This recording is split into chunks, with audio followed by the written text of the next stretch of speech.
City cable news కి స్వాగతం. సొంత గోదాంలో జరిగిన రేషన్ బియ్యం స్కామ్ తో మాజీ మంత్రి పేర్ని నానికి సంబంధం లేదా అని రాష్ట్ర మంత్రి కొల్లు రవీంద్ర ప్రశ్నించారు.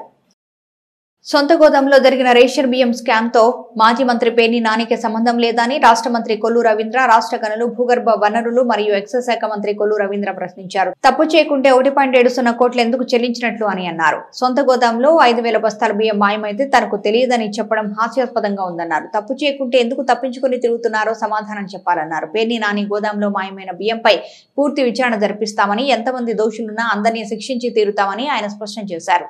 స్క్వాష్ పిటిషన్ వేసి తప్పించుకోవాలని చూస్తున్నారని, అడగకుండానే 1.70 కోట్లు ఎందుకు కట్టారో సమాధానం చెప్పాలని డిమాండ్ చేశారు. డబ్బు చెల్లించడం అంటే దొంగతనాన్ని అంగీకరించినట్లేనని అన్నారు. పేర్ని నాని గోదాం నిర్మాణమే అవినీతి సొమ్ముతో జరిగింది. అధికారుల్ని అడ్డం పెట్టుకుని ఉపాధి హామీ నిధుల్ని దుర్వినియోగం చేశారని, అవినీతికి సహకరించిన అధికారుల్ని కాపాడుకోవాలని ప్రయత్నిస్తున్నారని అన్నారు. మెడికల్ కాలేజీ పేరుతో చేసిన దోపిడీని కాగ్ తమ నివేదికలో పేర్కొంది అన్నారు. పేదల బియ్యాన్ని బొక్కేసినటువంటి పేర్ని నాని గారు ఇవాళ గోడౌన్స్లో, సొంత గోడౌన్స్లో జవాబు చెప్పాల్సినటువంటి పేర్ని నాని గారు అడ్రస్ లేకుండా పారిపోయాడు. నిన్న పోలీసులు నోటీసులు ఇచ్చినా కనీసం వచ్చి సమాధానం చెప్పలేదంటే ఇవాళ ఎంత దుర్మార్గం వీళ్ళు చేశారనే దానికి ఇదే ఒక నిదర్శనం. ఖచ్చితంగా దీని మీద పూర్తి స్థాయిలో విచారణ చేస్తున్నాం. దానికి సంబంధించినటువంటి వాళ్ళందరినీ కూడా చివరికి వాళ్ళ మేనేజర్తో స్క్వాష్ పిటిషన్ వేయిస్తారు. స్క్వాష్ పిటిషన్ ఎందుకు వేయించారు? తప్పించుకుంటాక మీరు ఇవాళ అడగకుండానే తీసుకెళ్ళి డబ్బులు కట్టేశారు. అంటే దొంగతనం చేసేసి డబ్బులు కట్టేస్తే దొంగతనం దొరైపోతారా? ఇవాళ 5,000 బస్తాల బియ్యం అంటే అఫీషియల్గా వచ్చినటువంటి లెక్క 2,480 క్వింటాల్స్ దాదాపుగా, అంటే దాదాపు 5,000 బస్తాలు. ఒక బస్తా తీసుకెళ్ళడమే సాధ్యం కాదు. 5,000 బస్తాలు తరలిపోయినాయి అంటే ఇది చాలా సీరియస్గా తీసుకుంది ప్రభుత్వం. ఇవాళ అన్ని విచారణ చేస్తున్నాం. ఇది మొత్తం కూడా కాకినాడకి ఏదైతే ఇవాళ దొంగ బియ్యం ట్రాన్స్పోర్ట్ జరుగుతూ ఉందో నేరుగా కాకినాడకే వెళ్ళింది అని చెప్పి మా ప్రాథమికంగా వచ్చినటువంటి సమాచారం. దాని మీద లోతైనటువంటి విచారణ జరుగుతూ ఉంది. ఇంకా దీని మీద పెద్ద ఎత్తున వెళ్ళిందనేది కూడా మాకు పూర్తి స్థాయి సమాచారం అందుతూ ఉంది. ఈయన చెప్తా ఉన్నాడు నేను ముందే వెళ్ళి లెటర్ ఇచ్చానని చెప్పి. విజిలెన్స్ వాళ్ళు వచ్చి తనిఖీ కోసం వస్తే మనుషులు లేకుండా తాళాలేసి పారిపోయిన సందర్భం కాదా మీరు? ఆ విషయం తెలిసి అప్పుడు మీరు లెటర్ ఇచ్చి కాటాలో తేడా వస్తే ఒక గూడౌన్లో తేడా వస్తుంది. అక్కడ 2 గోడౌన్స్ ఉన్నాయి, 2 గోడౌన్స్లో తేడా రావాలి కదా. ఒక గోడౌన్లో సరిపోయినాయి, 2వ గోడౌన్లోనే ఎందుకు తేడా వచ్చింది? ఇవాళ మీ ఆడవాళ్ళని కూడా ఇంట్లో ఆడవాళ్ళని కూడా అడ్డం పెట్టుకుని రోడ్డు మీదకి తీసుకొచ్చినటువంటి సిగ్గేస్తుంది నిజంగా. పేర్ని నాని గారు మీలాంటి బ్రతుకులు చూస్తూ ఉంటే ధైర్యంగా చెప్పాలా, ధైర్యంగా వ్యాపారం చేసుకోవడం తప్పలేదు. అసలు అది నిర్మాణమే ఒక అవినీతి సొమ్ముతో నిర్మాణం. ఎక్కడి నుంచి వచ్చిన అర్ధరాత్రి గెలిచినటువంటి సందర్భంలోనే మీకు సంవత్సరంలో ఈ డబ్బులు వచ్చేసినాయి. కోట్లాది రూపాయలు ఖరీదు చేసే గోడౌన్లు నిర్మాణం చేసేసుకున్నారు. మట్టి ఇవాళ ఆనాడు ఎంఆర్ఓగా ఉన్నటువంటి సునీల్ని, ఆనాడు మరి ఎంపీడీఓగా పనిచేసినటువంటి సూర్యనారాయణని అడ్డం పెట్టుకుని ఎన్ఆర్జీసీ ఫండ్స్ నిధులన్నీ కూడా మరి ఆ రోజున మట్టి మొత్తం కూడా తరలించుకుని నీ గోడౌన్స్ కింద పోసుకున్నావు. ఇవాళ వాళ్ళిద్దరిని కాపాడటానికి నువ్వు ప్రయత్నాలు చేసుకుంటున్నావు. ఎవ్వడు తప్పించుకోలేదు. స్ట్రీట్ ఫీల్డ్ దొంగ రోడ్ల మీద స్థలాలకు స్ట్రీట్ ఫీల్డ్ అని ఇచ్చేసావు. ఈ విచారణలు అన్నీ కూడా జరుగుతున్నాయి. మెడికల్ కాలేజీ పేరుతో దోచుకున్న దానికి మీకు కాగ్ రిపోర్ట్ ఇచ్చింది. మీ మీద ఆ రోజున విచారణ చేయమని చెప్పి అవన్నీ కూడా బయటికి తీయడం జరుగుతుంది. ఇవాళ మీకు అధికారం ఉంది కదా అని చెప్పి మీ ఇష్టారాజ్యంగా మీరు ఆనాడు వాడుకుని ఈరోజు అవి బయటకు వస్తే తప్పించుకు తిరిగే కార్యక్రమాలు ఎక్కడికి కూడా తప్పించుకోలేరు. ఎక్కడున్నా ఈ భూమండలంలో కాదు ప్రపంచంలో ఏ మూల దాక్కున్నా తీసుకొచ్చి బోన్లో నిలబెడతామని కూడా తెలియజేస్తాం. గోడౌన్లో బియ్యం మాయమైపోయిన కేసులో అతను తప్పించుకోలేడు, ఎవరు కాపాడలేరు. ప్రభుత్వం అన్ని చర్యలు తీసుకుంటుంది. వాళ్ళు డబ్బు కట్టినంత మాత్రాన నువ్వు నిర్దోషివి కాదు. నీ దొంగతనం దొరికిపోయిందని చెప్పి నిన్ను కాపాడుకోవడం కోసం డబ్బు కట్టావు. దొంగతనం చేసిన వాళ్ళు శిక్ష అనుభవించాల్సిందే. నువ్వు ఏ రకమైన నీ ప్రభుత్వ హయాంలో నువ్వు మంత్రిగా ఉండగా ఎన్ని అరాచకాలు అయితే చేశావో, ఎన్ని దోపిడీలు అయితే చేశావో, చేసిన ప్రతి దానికి కూడా శిక్ష అనుభవిస్తాడు ఖచ్చితంగా. అతన్ని ఎవరు కూడా కాపాడలేరు. ఇవాళ ఎన్ని కోర్టులకు వెళ్ళినా, ఎన్ని చోట్లకి వెళ్ళినా కూడా తప్పించుకునే ప్రయత్నాలు చేసినా కూడా ఏది సాగదు. చట్టం తప్పనిసరిగా అతన్ని శిక్షించి తీరుతుంది.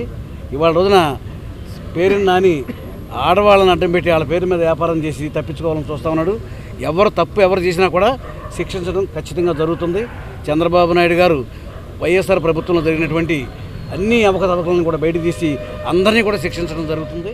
ఇందులో ఎవరు కూడా ఈ నెల 29వ తేదీన కోనేరు సెంటర్లో జరిగే దివ్య మహా పడిపూజ కరపత్రాన్ని రాష్ట్ర మంత్రి కొల్లు రవీంద్ర, ఆర్టీసీ చైర్మన్ కొనకళ్ళ నారాయణరావు ఆవిష్కరించారు. ఈ నెల 29వ తేదీన కోనేరు సెంటర్లో జరిగే దివ్య మహాపడిపూజ కరపత్రాన్ని రాష్ట్ర మంత్రి కొల్లు రవీంద్ర, ఆర్టీసీ చైర్మన్ కొనకళ్ళ నారాయణరావు ఆవిష్కరించారు. అఖిల భారత అయ్యప్ప దీక్షా సమితి కృష్ణా జిల్లా శాఖ ఆధ్వర్యంలో 29వ తేదీ సాయంత్రం అయ్యప్ప స్వామి దివ్య పడిపూజ కార్యక్రమం నిర్వహిస్తారని వారు తెలిపారు. ఈ సందర్భంగా ఉదయం శ్రీ లక్ష్మీ గణపతి హోమం జరుగుతుంది అన్నారు. సనాతన ధర్మ పరిరక్షణకు అఖిల భారత అయ్యప్ప దీక్షా సమితి చేస్తున్న కృషి అభినందనీయమన్నారు. వైస్ కార్పొరేషన్ డైరెక్టర్ ఎం బాబా ప్రసాద్ తదితరులు ఈ కార్యక్రమంలో పాల్గొన్నారు. అయ్యప్ప దీక్షా ప్రచార కమిటీ కృష్ణా జిల్లా వారి ఆధ్వర్యంలో దివ్య మహా పడిపూజ మహోత్సవ కార్యక్రమాన్ని ఈ నెల 29వ తారీఖు ఆదివారం బందరు కోనేరు సెంటర్లో పడిపూజ కార్యక్రమాన్ని నిర్వహించడం జరుగుతోంది. మరి పెద్ద ఎత్తున భక్తులందరూ కూడా ఈ కార్యక్రమానికి రాబోతూ ఉన్నారు. మరి దానికి తగిన ఏర్పాట్లన్నీ కూడా తప్పకుండా ఏర్పాటు చేయడం కూడా జరుగుతుంది. ఎందుకంటే పవిత్రమైనటువంటి శబరిమల యాత్రకి ప్రతి సంవత్సరం కూడా పెద్ద ఎత్తున ఆంధ్ర రాష్ట్రం నుంచి భక్తులు పెద్ద ఎత్తున శబరిమల యాత్ర చేస్తూ ఉంటారు. 41 రోజుల పాటు మండల దీక్ష కార్యక్రమాన్ని చేసుకుని మరి చాలా పవిత్రంగా ఉదయం సాయంత్రం కూడా స్వామివారికి పూజలు చేసుకుని లోక కళ్యాణార్థం ఈ కార్యక్రమాలన్నీ కూడా చేస్తూ ఉన్నారు. మరి వారు చేస్తున్నటువంటి ఈ పడిపూజ మహోత్సవ కార్యక్రమాన్ని ప్రతి ఒక్కరు కూడా పాల్గొని జయప్రదం చేయవలసిందిగా కోరుతా ఉన్నాను. అఖిల భారత అయ్యప్ప దీక్షా ప్రచార సమితి కృష్ణా జిల్లా ఆధ్వర్యంలో రేపు 29/12/2024 కోనేరు సెంటర్లో ఆదివారం పెద్ద ఎత్తున అయ్యప్ప స్వామివారి కార్యక్రమం పడిపూజ కార్యక్రమం ఎంతో పెద్ద ఎత్తున నిర్వహించబడుతుంది. దీనికి మరి అఖిల భారత సేవా సంఘం వాళ్ళు ప్రతి నెల ఒక చోట అయ్యప్ప భజన పెట్టి భిక్ష పెట్టి అనే ఆచరణతో కమిటీగా ఏర్పడి ఈ కార్యక్రమాన్ని ప్రారంభించారు. ఇది చాలా శుభపరిణామం. ఎందుకంటే లోక కళ్యాణార్థం హరిహర సుతుడు అయ్యప్ప అవతరించాడు. ఆయన్ని స్ఫూర్తిగా ఈరోజు 29వ తారీఖున పెద్ద ఎత్తున కోనేరు సెంటర్ అయ్యప్ప భక్తులు అందరూ కూడా ఇచ్చేసి ఈ కార్యక్రమాన్ని జయప్రదం చేయాలి.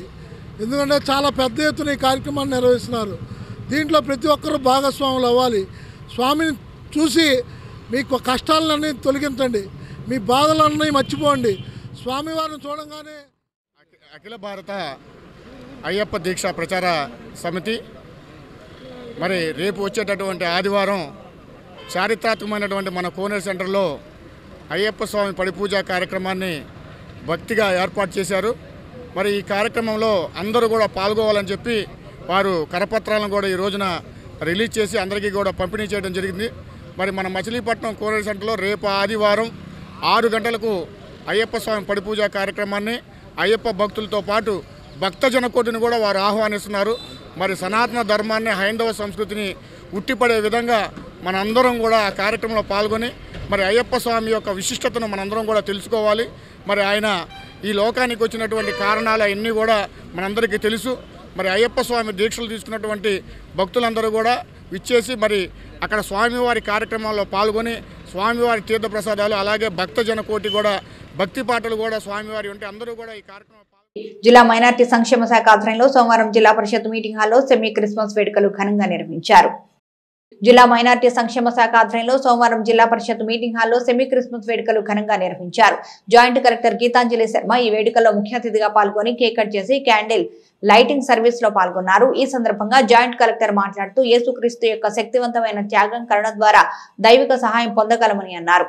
స్థానిక సంఘ సభ్యులు క్రిస్మస్ గేయాలు ఆలపించారు. తొలుత జిల్లా మైనార్టీ సంక్షేమ శాఖ అధికారి అబ్దుల్ రబ్బానీ స్వాగతం పలికి అనంతరం వందన సమర్పణ గావించారు.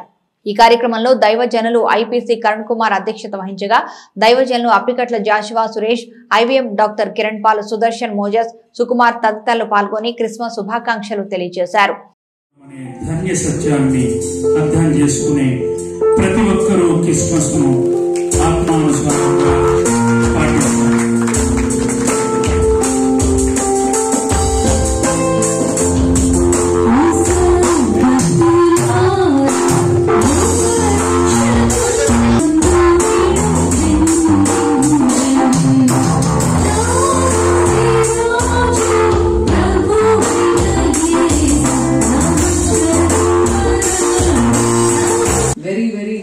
Merry Christmas to all of you. ఇప్పుడు ఈ రోజు సెమీ క్రిస్మస్ కూడా ఇంకా బాగా you should celebrate with full pride and happiness and remember the teachings of Jesus Christ. So from district administration side also merry Christmas to all of you. Thank you. అలాంటి మనసు కలిగి ఉండటానికి కూడినటువంటి మన భారత పౌరులందరికీ ప్రభు అనుగ్రహించాలని ఈ క్రిస్మస్ జాతీయ వ్యవసాయ మార్కెట్ విధానాన్ని కేంద్ర ప్రభుత్వం వెంటనే ఉపసంహరించుకోవాలని ఆంధ్రప్రదేశ్ రైతు సంఘాల సమన్వయ సమితి డిమాండ్ చేసింది. భారతదేశంలో జాతీయ వ్యవసాయ మార్కెట్ విధానాన్ని వెంటనే రద్దు చేయాలని, డిజిటల్ అగ్రికల్చర్ మిషన్ మరియు నేషనల్ కోఆపరేషన్ పాలసీలను అలవర్చుకోవాలని ఆంధ్రప్రదేశ్ రైతు సంఘాల సమన్వయ సమితి నాయకులు కేంద్ర ప్రభుత్వాన్ని డిమాండ్ చేశారు. కేంద్ర కార్మిక సంఘాలు మరియు రైతు సంఘాలు దేశవ్యాప్త నిరసన పిలుపులో భాగంగా రేవతి సెంటర్లో సంయుక్త కిసాన్ మోర్చా కార్మిక రైతు ప్రజా సంఘాల ఆధ్వర్యంలో నిరసన కార్యక్రమం నిర్వహించారు. ఈ సందర్భంగా రైతు సంఘం కృష్ణా జిల్లా ప్రధాన కార్యదర్శి శ్రీ గౌరశెట్టి నాగేశ్వరరావు మాట్లాడుతూ ఎన్డీఏ నేతృత్వంలోని కేంద్ర ప్రభుత్వం ప్రజాస్వామ్య పాలనా సూత్రాలకి కట్టుబడి పనిచేయడం లేదు. ఢిల్లీకి పాదయాత్ర చేసిన రైతులపై అణచివేత, బాష్పవాయు ప్రయోగాలు ఆపాలని, గౌతమ్ బుద్ధనగర్లోని లక్షలు జైల్లోన రైతులందరినీ వెంటనే విడుదల చేయాలని డిమాండ్ చేశారు. ఏపీ రైతు సంఘం రాష్ట్ర నాయకులు వి ఆజాద్ మాట్లాడుతూ కేంద్ర ప్రభుత్వం తీసుకొచ్చిన కొత్త జాతీయ వ్యవసాయ మార్కెట్ విధానాన్ని వెంటనే రద్దు చేయాలని డిమాండ్ చేశారు. కౌలు రైతు సంఘం జిల్లా ప్రధాన కార్యదర్శి పంచకల్ల రంగారావు మాట్లాడుతూ కేంద్ర ప్రభుత్వం కార్పొరేటర్లకు లాభాలు చేకూర్చే ప్రయోజనాలు చేపడుతూ కార్మికులకు ఈ రైతాంగానికి నచ్చదాయకమైన విధానాల అమలు చేస్తుందని అన్నారు. ఈ కార్యక్రమంలో P Sivanagendram, Seelam Narayana, TV Lakshmanaswamy, Tatayya, M Ramarao, Boora Subrahmanyam, T Chandrapal, K Sharma, MD Karimulla, KV Gopalarao, K Rajani, CH Jayarao, MD Yunus, K Sujatha తదితరులు పాల్గొన్నారు. సంయుక్త కిసాన్ మోర్చా ట్రేడ్ యూనియన్ ప్రజా సంఘాల ఆధ్వర్యంలో ఇచ్చిన పిలుపు మేరకు ఈ రోజున మచిలీపట్నం జిల్లా హెడ్ క్వార్టర్లో ఈ యొక్క నిరసన కార్యక్రమం తెలియజేయడం జరిగింది. కేంద్ర ప్రభుత్వం మోడీ గారు గతంలో రద్దు చేసిన 3 వ్యతిరేక చట్టాలని దొడ్డిదారు రూపంలో వ్యవసాయ నేషనల్ పాలసీ ఆన్ మార్కెటింగ్ అనే విధానం మీద మళ్ళా కొత్తగా తీసుకురావటం, వాటిని రాష్ట్ర ప్రభుత్వాల మీద రుద్ది అమలు చేయాలని కూడా తీసుకురావడం జరిగింది. దీన్ని రైతు సంఘాలు అలాగే కార్మిక ప్రజా సంఘాలన్నీ వ్యతిరేకిస్తున్నాయి, ఖండిస్తున్నాయి. మళ్ళా కేంద్ర ప్రభుత్వం దాన్ని రద్దు చేయాలనేది. అలాగే ఇవాళ స్పీడ్ డూయింగ్ బిజినెస్ అనే పేరుతో కూడా ఈ యొక్క వ్యవసాయ రంగాన్ని కూడా కార్పొరేట్లకి ప్రైవేటుకి కట్టబెట్టాలని చూస్తున్న ఈ కేంద్ర రాష్ట్ర ప్రభుత్వ విధానాలను కూడా ఖండిస్తూ ఈ కార్యక్రమం తీసుకోవడం జరిగింది. అలాగే ఈ రోజున నోయిడాలో కానివ్వండి, ఉత్తరప్రదేశ్లో అలాగే హర్యానాలో కూడా రైతు సమస్యల మీద గిట్టుబాటు ధర కావాలని, రైతులకు కూడా ఒక్కసారి కేంద్ర ప్రభుత్వం రుణమాఫీ చేయాలని ఇవాళ కేంద్ర ప్రభుత్వం ఈ కార్పొరేట్లకి అలాగే పెట్టుబడిదారులకి లక్షల కోట్ల రూపాయలు రద్దు చేస్తుంటే దేశాన్ని కూడిపెట్టే కౌలు రైతులకు కూడా ఒకసారి రుణమాఫీ చేయాలని, ఈ దుర్మార్గపు నేషనల్ వ్యవసాయ మార్కెటింగ్ పాలసీని కూడా రద్దు చేయాలని ఇవాళ మీరు డిమాండ్ చేస్తూ ఈ కార్యక్రమం చేస్తున్నాం. ఈ పాల్గొన్న వారందరూ ప్రభుత్వం తెచ్చినటువంటి మార్కెటింగ్ విధానాన్ని నిరసిస్తూ ఆ చట్టాన్ని ఇవాళ ప్రజలందరికీ దానిలో ఉన్నటువంటి దుర్మార్గపు విషయాలన్నింటినీ కూడా ప్రజలకు తెలియజేసి దాన్ని దగ్ధం చేసి నిరసన తెలియజేయాలని ఈ కార్యక్రమం జరుగుతూ ఉంది. నెమ్మదిగా ఫుడ్ కార్పొరేషన్ లాంటివన్నింటినీ కూడా ఎత్తేసి వాళ్ళ ప్రైవేట్ మార్కెటింగ్కి ఆస్కారం కోసం ఈ భారత మార్కెటింగ్ విధానాన్ని తీసుకొస్తూ ఉంది. నెమ్మదిగా సహకార రంగాన్ని కూడా మొత్తం వాళ్ళ చేతుల్లోకి తీసుకున్నటువంటి పరిస్థితి. దీనన్నిటి పరిణామాలు చూస్తే కేంద్రం రాష్ట్ర ప్రభుత్వం చేతిలో ఉన్నటువంటి అన్ని విషయాల్ని కూడా వాళ్ళ గుప్పిట్లో పెట్టుకుని కార్పొరేట్ రంగానికి వ్యవసాయంతో సహా అన్ని రంగాలని అప్పచెప్పడం కోసం చేస్తూ ఉంది. దీన్ని మనం తీవ్రంగా నిరసించాల్సిన అవసరం ఉంది.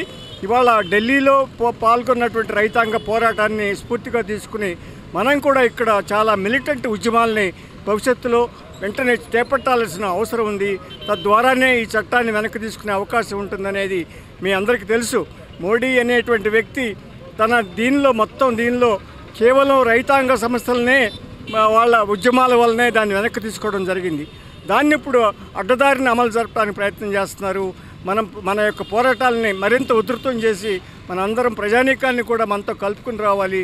అందరూ కూడా మన సంఘాలతో పాటు దాన్ని వ్యవసాయ రైతుల్ని ఢిల్లీలో ఇచ్చినటువంటి పిలుపు ఎస్కేఎం అలాగే ట్రేడ్ యూనియన్ సంఘాలు ఇచ్చినటువంటి పిలుపులో భాగంగా ఈరోజు రేవతి సెంటర్లో నిరసన కార్యక్రమం చెప్తున్నాం. మరి ఈరోజు ఢిల్లీ సరిహద్దు ప్రాంతంలో రైతులు అనేక ఆందోళన చేస్తూ ఉన్నారు. ఢిల్లీకి వెళ్లకుండా రైతులను అడ్డుకోవడం, అలాగే ఆమరణ నిరాహార దీక్ష చేస్తుంటే ఆ కామ్రేడ్స్ని కనీసం పట్టించుకున్నటువంటి పరిస్థితి ఈ నరేంద్ర మోడీని చూస్తున్నాం. మరి ఈరోజు రైతుల కోసం కార్మికుల కోసం పనిచేస్తున్నామని చెప్తూ ఈ ప్రభుత్వాలు ఏవైతే ఉన్నాయో కేవలం కార్పొరేట్ సంఘాలకి న్యాయం చేయడానికి తప్ప ప్రభుత్వాలన్నీ కూడా ప్రజలకు మేలు చేసేటటువంటి కాదని చెప్పి అర్థమవుతూ ఉంది. మరి ఈరోజు కనుక చూస్తే రైతులు అనేక ఆందోళనలు చేసి 3 నల్ల చట్టాలని రద్దు చేస్తే ఈరోజు మరి అదే చట్టాలని దొడ్డిదారుల రాష్ట్రాలకు పంపించి అనేక రూపాల్లో అమలు చేస్తానికి సిద్ధపడుతూ ఉన్నారు. మరి ఇవాళ స్పాట్ మీటర్లు పెట్టి కరెంట్ ఛార్జీలు పెంచి ప్రజలపై అనేక భారాలు వేస్తున్న రాష్ట్ర ప్రభుత్వం కానీ అలాగే కేంద్ర ప్రభుత్వాలను కానీ మెడలు వంచాలంటే అందరూ కూడా కార్మిక కర్షక ఐక్యతతోనే సాధ్యపడుతుంది.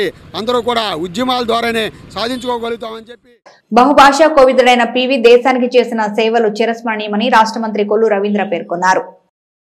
మాజీ ప్రధాని పివి నరసింహారావు వర్ధంతిని పివి నరసింహారావు విగ్రహం వద్ద ఘనంగా నిర్వహించారు. ఈ సందర్భంగా మున్సిపల్ ప్రధాన పార్కు సమీపంలోని పివి నరసింహారావు విగ్రహానికి పలువురు పూలమాలలు వేసి నివాళులర్పించారు. బహుభాషా కోవిదుడైన పివి దేశానికి చేసిన సేవలు చిరస్మరణీయమని రాష్ట్ర మంత్రి కొల్లు రవీంద్ర పేర్కొన్నారు. ఈ సందర్భంగా పలువురు వక్తలు మాట్లాడుతూ ప్రధానిగా పివి తెలుగు జాతి కీర్తి ప్రతిష్టలు విశ్వవ్యాప్తం చేశారన్నారు. నూతన ఆర్థిక సంస్కరణతో దేశాభివృద్ధికి పివి చేసిన సేవలు మరువలేనివన్నారు. పివి ఆశయాలు అనుసరణీయమన్నారు. తెలుగు జాతి గర్వించదగ్గ రాజనీతిజ్ఞుడు పివి అని వారు కొనియాడారు. ఈ కార్యక్రమంలో RTC chairman Konakalla Narayanarao, TDP నాయకులు మొట్టమొదటి బాబా ప్రసాద్, గొర్రెపాటి గోపిచంద్, పివి ఫణికుమార్ తదితరులు పాల్గొన్నారు. ఆంధ్ర రాష్ట్రంలో అనేక పదవులు చేసి మంత్రిగా, ముఖ్యమంత్రిగా, మరి ప్రధానమంత్రిగా కూడా చేసినటువంటి ఘనత. మరి ఆయన చేసినటువంటి సంస్కరణలు ఇప్పటికి కూడా భారతదేశం ప్రపంచంలో పోటీలో పరుగులు పెడతా ఉందంటే దానికి ఆనాడు చేసినటువంటి సంస్కరణ. గ్లోబలైజేషన్ని చాలామంది ఆ రోజు వ్యతిరేకించారు. విదేశీ పెట్టుబడులు అవసరం లేదు అని ఆ రోజు చాలామంది దాన్ని వ్యతిరేకించిన ఇవాళ అనేక సంస్థలు వచ్చి భారతదేశంలో పెట్టుబడి పెట్టి అనేక మందికి ఎంప్లాయ్మెంట్ ఇవ్వడమే కాకుండా ఆర్థికంగా కూడా ఇవాళ పరుగులు తీస్తూ ఉంది భారతదేశం. దానికి పునాది వేసినటువంటి వ్యక్తి పివి నరసింహారావు గారు అని చెప్పి ఖచ్చితంగా మనం చెప్పొచ్చు. అదే కాకుండా ఆనాడు ఆయన ప్రధానమంత్రిగా మరి పోటీకి ఆయన ఎంపిక గెలవాల్సినటువంటి సందర్భంలో నంద్యాలలో పోటీ పెట్టినప్పుడు తెలుగువాడిగా మరి ప్రధానిగా ఉన్నారని చెప్పి ఆనాడు ఎన్టీ రామారావు గారు పోటీ కూడా పెట్టకుండా మరి ఆయనకి సహాయపడినటువంటి విషయాన్ని సందర్భంగా గుర్తు చేస్తూ ఉన్నా. మరి అటువంటి వ్యక్తికి ఇవాళ ఆయన చనిపోయినటువంటి సందర్భంలో ఏ రకంగా గౌరవించారో ఆనాడు ఉన్నటువంటి కాంగ్రెస్ నాయకులు ఒకసారి గుర్తు చేసుకోవాలని చెప్పి కోరుతా ఉన్నా. ఇవాళ ఆనాటి కాంగ్రెస్ నాయకులు, వైఎస్ఆర్ పార్టీ ఉన్న నాయకులు కనీసం ఆయన విగ్రహాన్ని ఇక్కడ పెట్టడానికి కూడా అవకాశం లేకుండా చేసినటువంటి సందర్భాన్ని కూడా ఇవాళ గుర్తు చేస్తాం. మరి ఆ రోజున తీర్మానం చేపించి మోటమరి బాబా ప్రసాద్ చైర్మన్గా, అదేవిధంగా తెలుగుదేశం ముఖ్య నాయకులు అందరూ కూడా ఆ రోజున మేమందరం కూడా సపోర్ట్ చేసి ఈ విగ్రహాన్ని మరి ఇక్కడ ఏర్పాటు చేసుకోవడం జరుగుతుంది. రాజకీయాలకు అతీతంగా సమర్థవంత నాయకత్వాన్ని అందించినటువంటి నాయకులు తెలుగువారు గౌరవించదగ్గ నాయకుడు. తెలుగువారి జీవితంలో వాళ్ళ హృదయాల్లో ఎప్పుడు కూడా శాశ్వతమైన స్థానం సంపాదించిన నాయకుడు. ఆంధ్రప్రదేశ్ ముఖ్యమంత్రిగా, భారత ప్రధానిగా ఎనలేని సేవలు అందించి ఆర్థిక శాస్త్రవేత్తగా రాష్ట్రంలోనూ దేశంలోనూ ఆర్థిక సంస్కరణలు చేసి ఆర్థికంగా మన దేశాన్ని రాష్ట్రాన్ని బలోపేతం చేసినటువంటి నాయకుడు పివి నరసింహారావు గారు. ఆయన ఆ సమయంలో భారత ప్రధాని కాకపోతే భారతదేశం ఆర్థిక ఇబ్బందుల్లో పడేది. అది అందరూ కూడా ఆర్థిక శాస్త్ర విశ్లేషకులు అంతా కూడా పివి నరసింహారావు గారిని కొనియాడతారు. ఆయన రాష్ట్రం కలిసి ఉండాలని, రాష్ట్రం విడిపోకూడదని చెప్పి ఎంత పెద్ద ఎత్తున ఉద్యమాలు జరిగినా కూడా రాష్ట్ర సమైక్యత కోసం ఎదురెడ్డి నిలబడినటువంటి ముఖ్యమంత్రి. ఆ రోజున ఆయన చెప్పింది మనకి ఆ రోజున కొంతమందికి అర్థం కాలేదు. విభజన కోసం పోరాడారు. కలిసి ఉండాలి అనేది పివి నరసింహారావు గారి యొక్క ఖచ్చితమైన అభిప్రాయం. ఇవాళ రాష్ట్రం విడిపోవటం వల్ల మన రాష్ట్రం ఎన్ని ఇబ్బందులు ఎదుర్కొంటుంది, ఎంత ఆర్థికంగా మనం ఫేస్ చేస్తున్నాం, నిరుద్యోగ సమస్య ఫేస్ చేస్తున్నాం, ఇవన్నీ కూడా బాగు చేసుకుంటానికి మరి ఆ రోజున ముందుగానే ఆలోచించి రాష్ట్ర విభజన వద్దు, సమైక్యంగా కలిసి ఉండాలని చెప్పినటువంటి మహనీయుడు పివి నరసింహారావు గారి 20వ వర్ధంతికి మరి ఇచ్చేసినటువంటి మంత్రి గారి మన కొల్లూరు రవీంద్ర గారికి అందరికీ కూడా నా హృదయపూర్వకంగా అటువంటి మహనీయుడికి మనం ఆదర్శంగా తీసుకుని మనం కూడా ఆయన అడుగుజాడల్లో నడిచి రాష్ట్రానికి దేశానికి ఆయన చేసినటువంటి ఎన్నో సంస్కరణల వల్ల ప్రమాదభూయిష్టంగా ఉన్నటువంటి ఆనాటి మన దేశం ఆర్థికంగా చాలా వెసులుబాటుల్ని పొంది ఈ రోజున ఇప్పుడు సర్వసమర్థంగా అందరూ కూడా పరిపాలించేటువంటి అవకాశాన్ని ఈరోజు ఏర్పడిందంటే ఆ రోజున పివి నరసింహారావు గారు వేసినటువంటి ఆ విత్తన సముదాయం వల్ల మనం పటిష్టతని చేర్చుకున్నాం. అలాగే ఆయన మనకి ఇక్కడ ఆంధ్రప్రదేశ్ దీనికి ముఖ్యమంత్రిగాను ఉన్నారు, మనకి ఆరోగ్య శాఖ మంత్రిగా కూడా చేశారు. ఆయన ఆరోగ్య శాఖ మంత్రిగా ఉండగానే నేను సర్వీసులో కూడా ఉన్నాను. ఆయన ఎప్పుడు ఏది చేసినా కూడా ఒక అభ్యుదయ భావాలతో ఎన్నో మార్పుల్ని తీసుకురావాలి, దేశాన్ని ముందుకు నడిపించాలి అని అంటూ కొత్త కొత్త ప్రణాళికలు అంటూ ఏర్పాటు చేశాడు. అందులో ప్రధానంగా మనం చెప్పుకోవాల్సిన ఆర్థిక విషయాలు, ఆర్థిక సంస్కరణలు. మన్మోహన్ సింగ్ని ఎక్కడో ఉన్నటువంటి ఆర్థిక శాస్త్రవేత్తని తీసుకొచ్చి ఆయన తనకి సహాయకుడిగా చేసుకుంటూ ఎన్నో రకాల సంస్కరణలు చేశాడు. అటువంటి వ్యక్తి యొక్క వర్ధంతిని ఈ రోజున మనం జరుపుకుంటున్నామనంటే ఆయన పాలనని, ఆయన వ్యక్తిత్వాన్ని మార్గదర్శకంగా చేసుకొని మనకి ఇక్కడ కొల్లూరు రవీంద్ర గారు కానీ అలాగే మన నారాయణ గారు కానీ స్థానికులుగా వీరు కూడా వాళ్ళ యొక్క పాలనా సామర్థ్యాన్ని చూపించి బందర్ని ఇతోధికంగా అభివృద్ధి చేస్తున్నారు, ఇంకా చేస్తారు, చెయ్యాలని, బందరు ఇంకా అభివృద్ధి అవ్వాలని. బందరు దీర్ఘకాలిక జబ్బులతో మంచాన పడ్డ మరియు దివ్యాంగులకు సంబంధించిన ఆస్తుల రిజిస్ట్రేషన్కు రిజిస్ట్రార్లు వారి ఇళ్ల వద్దకే వెళ్లి సేవలు అందించాలని బీసీ సంక్షేమ సంఘం విజ్ఞప్తి చేసింది. దీర్ఘకాలిక జబ్బులతో మంచాన పడ్డ మరియు దివ్యాంగులకు సంబంధించిన ఆస్తుల రిజిస్ట్రేషన్లకు రిజిస్ట్రార్లు వారి ఇళ్ల వద్దకే వెళ్లి సేవలు అందించాలని జాయింట్ కలెక్టర్ డిఆర్ఓలకు బీసీ సంక్షేమ సంఘం కృష్ణా జిల్లా అధ్యక్షులు సేకుబోయిన సుబ్రహ్మణ్యం వినతి పత్రం సమర్పించారు. అనంతరం సుబ్రహ్మణ్యం మాట్లాడుతూ దీర్ఘకాలిక రోగాలతో మంచాన పడ్డ నడవని స్థితిలో ఉన్న దివ్యాంగులు వారి ఆస్తుల రిజిస్ట్రేషన్ కోసం శరీరం సహకరించక రిజిస్టర్ కార్యాలయానికి వెళ్లడానికి చాలా ఇబ్బందులు పడుతున్నారని తెలియజేశారు. అటువంటి వారికి రిజిస్ట్రార్లు ఇళ్ల వద్దకే వెళ్లి సేవలు అందించవలసిన ఆవశ్యకత ఎంతైనా ఉందన్నారు. ఈ కార్యక్రమంలో జన్ను గోవిందు, పడమట కోటేశ్వరరావు, చోడవరపు సుబ్రహ్మణ్యం, బబ్బు, బోయిన మురళి, ఎం పవన్ తదితర బీసీ నాయకులు పాల్గొన్నారు. రిజిస్ట్రేషన్ శాఖలో మనం పొలాలు కానీ స్థలాలు కానీ రిజిస్ట్రేషన్ చేసుకుంటానికి బెడ్ రెస్ట్లో ఉన్నవాళ్ళు, దివ్యాంగులు, పెద్దవారు కాళ్ళు చేతులు తిరిగిపోయిన వాళ్ళు మంచం మీద ఉంటే వారికి రిజిస్టర్ ఆఫీస్ నుంచి సబ్ రిజిస్ట్రార్ గారు వచ్చి వాళ్ళ ఇంటికి వచ్చి రిజిస్ట్రేషన్ చేయాలి. అది జీవో అనేది రిజిస్ట్రేషన్ పుట్టిన కాడి నుంచి ఉన్నది, ఇంటికి వచ్చి చేయాలనేది. అయితే కొంతకాలం నుంచి ఇంటికి వెళ్ళి రిజిస్ట్రేషన్ చేయట్లా. పెద్ద వయసు వాళ్ళు, దివ్యాంగులు, బెడ్ రెస్ట్లో ఉన్న వాళ్ళకి చేయాలి కదా. అది నేను జిల్లా రిజిస్ట్రార్ గారు అడగడం జరిగింది. వారేమంటారంటే రిజిస్ట్రేషన్ చేస్తే 2 నెలలు 3 నెలలు పడుతుంది, అలాగే వాళ్ళ ఇంట్లో నెట్ ఉండాలి, గవర్నమెంట్ చలానా కట్టాలి, డాక్టర్ సర్టిఫికేట్ ఉండాలన్నారు. అవన్నీ తీసుకుని వస్తారు కదండి, 2 నెలలు ఉంటే ఈలో మనిషి ఉండొచ్చు పోవచ్చు కదా అని జిల్లా రిజిస్ట్రార్ గారిని అడగడం జరిగింది. అలాగే సబ్ రిజిస్ట్రార్ 1 కూడా ఆయన్ని కూడా అడగడం జరిగింది. వారు కూడా అంబులెన్స్లో తెచ్చేసుకోండి, పేషెంట్లోనే ఉంటే అలా తెచ్చుకుంటే ఇక్కడ చేసేస్తాం అన్నారు. కానీ వీళ్ళైతే ఇంటికి వెళ్ళి చేసే పద్ధతి లేదు. అయితే గత కొన్ని సంవత్సరాల నుంచి ఉన్నదాన్ని ఎందుకని అమలు చేయట్లేదు అనేది అర్థం అవ్వట్లేదు. అయితే ఏంటంటే మరి ఈ జనాలు కూడా ఎవరో పట్టించుకుంటలా, దీన్ని ప్రైవేట్ అటెండెన్స్ అని కూడా అంటారు. ఈ నెల 19 నుంచి 25 వరకు Prashasan Gaon Saptah good governance week జిల్లాలో అమలు చేస్తున్నట్లు జాయింట్ కలెక్టర్ గీతాంజలి శర్మ తెలిపారు.